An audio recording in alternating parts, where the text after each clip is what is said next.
An Astrologer's Day by R.K. Narayan. Punctually at midday, he opened his bag and spread out his professional equipment, which consisted of a dozen cowrie shells, a square piece of cloth with obscure mystic charts on it, a notebook, and a bundle of Palmyra writing. His forehead was resplendent with sacred ash and vermilion, and his eyes sparkled with sharp, abnormal gleam, which was really an outcome of a continual searching look for customers, but which his simple clients took to be a prophetic light and felt comforted. The power of his eyes was considerably enhanced by their position, placed as they were between the painted forehead and the dark whiskers which streamed down his cheeks. Even a half-wit's eyes would sparkle in such a setting. To crown the effect, he wound a saffron-colored turban around his head. This color scheme never failed. People were attracted to him as bees are attracted to cosmos or dahlia stalks. He sat under the boughs of a spreading tamarind tree, which flanked a path running through the town hall park. It was a remarkable place in many ways. A surging crowd was always moving up and down this narrow road, morning till night. A variety of trades and occupations was represented all along its way. Medicine sellers, sellers of stolen hardware and junk, magicians, and above all, an auctioneer of cheap cloth who created enough din all day to attract the whole town. Next to him in vociferousness came a vendor of fried groundnut, who gave his ware a fancy name each day, calling it Bombay ice cream one day, and on the next Delhi almond, and on the third Raja's delicacy, and so on and so forth, and people flocked to him. A considerable portion of this crowd dallied before the astrologer too.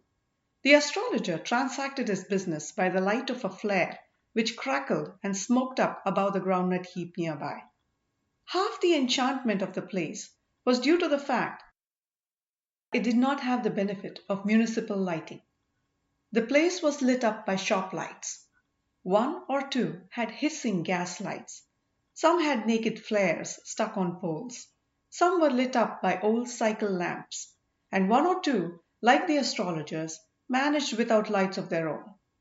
It was a bewildering crisscross of light rays and moving shadows. This suited the astrologer very well for the simple reason that he had not in the least intended to be an astrologer when he began life, and he knew no more of what was going to happen to others than he knew what was going to happen to himself next minute. He was as much a stranger to the stars as were his innocent customers. Yet he said things which pleased and astonished everyone. That was more a matter of study, practice, and shrewd guesswork. All the same, it was as much an honest man's labor as any other, and he deserved the wages he carried home at the end of a day. He had left his village without any previous thought or plan. If he had continued there, he would have carried out the work of his forefathers, namely, tilling the land, living, marrying, and ripening in his cornfield and ancestral home. But that was not to be. He had to leave home without telling anyone, and he could not rest until he left it behind a couple of 100 miles. To a villager, it is a great deal, as if an ocean flowed between.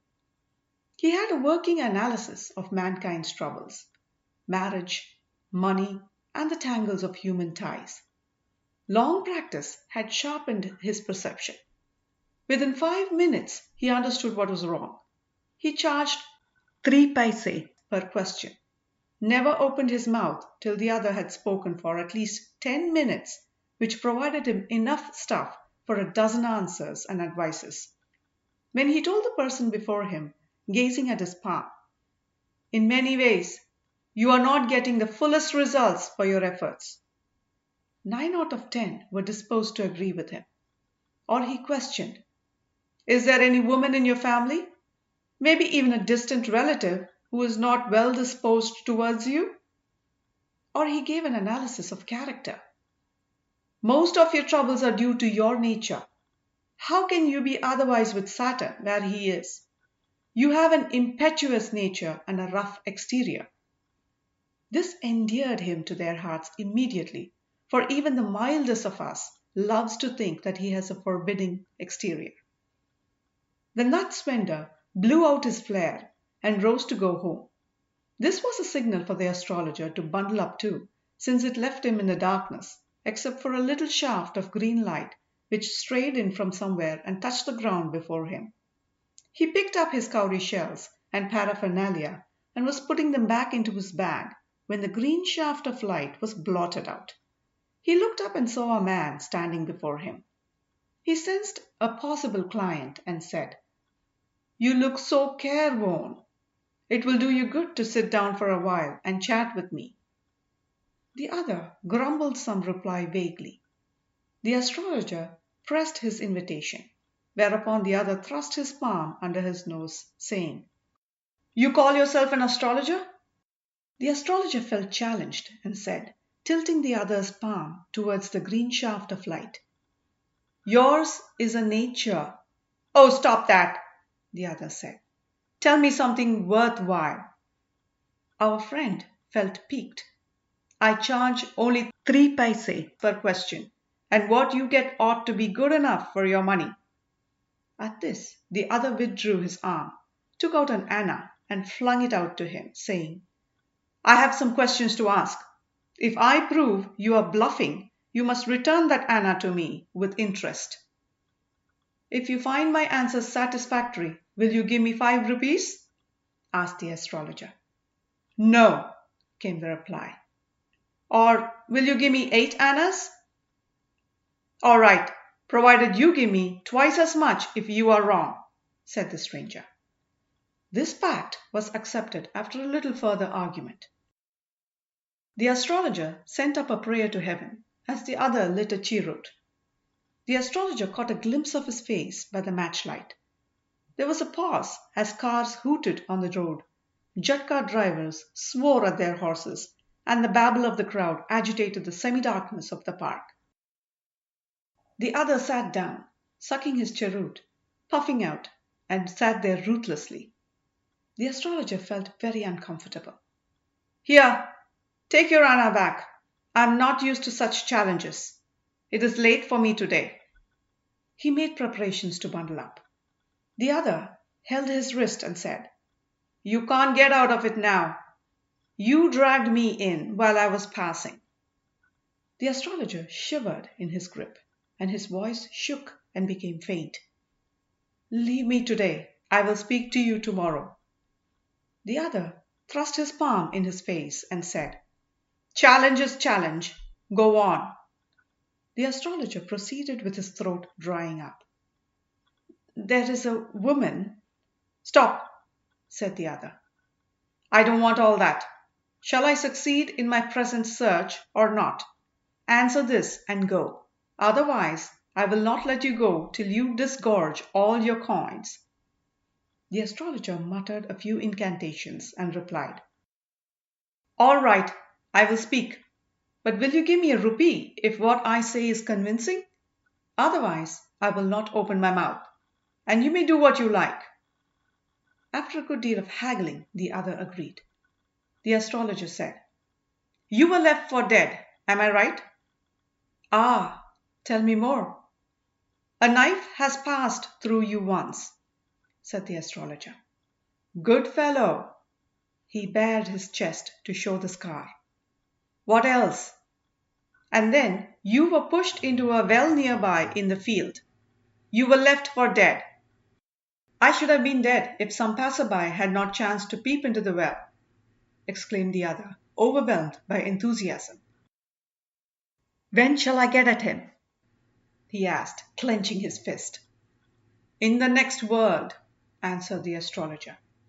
"He died 4 months ago in a far-off town. You will never see any more of him." The other groaned on hearing it. The astrologer proceeded. "Guru Nayak?" "You know my name?" the other said, taken aback. "As I know all other things. Guru Nayak, listen carefully to what I have to say. Your village is 2 days' journey due north of this town. Take the next train and be gone. I see once again great danger to your life if you go from home." He took out a pinch of sacred ash and held it to him. "Rub it on your forehead and go home. Never travel southward again, and you will live to be 100. "Why should I leave home again?" the other said reflectively.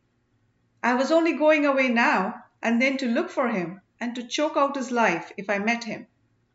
He shook his head regretfully. "He has escaped my hands. I hope at least he died as he deserved." "Yes," said the astrologer. "He was crushed under a lorry." The other looked gratified to hear it. The place was deserted by the time the astrologer picked up his articles and put them into his bag. The green shaft was also gone, leaving the place in darkness and silence. The stranger had gone off into the night after giving the astrologer a handful of coins. It was nearly midnight when the astrologer reached home.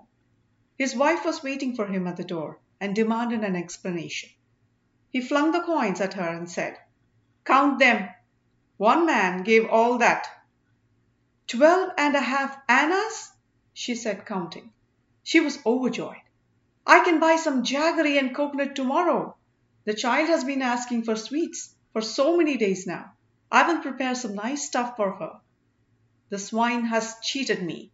He promised me a rupee," said the astrologer. She looked up at him. "You look worried. What is wrong?" "Nothing." After dinner, sitting on the payole, he told her, "Do you know, a great load is gone from me today. I thought I had the blood of a man on my hands all these years. That was the reason why I ran away from home, settled here and married you. He is alive." She gasped. "You tried to kill?" "Yes, in our village, when I was a silly youngster. We drank, gambled, and quarreled badly one day. Why think of it now?" "Time to sleep," he said, yawning, and stretched himself on the payole.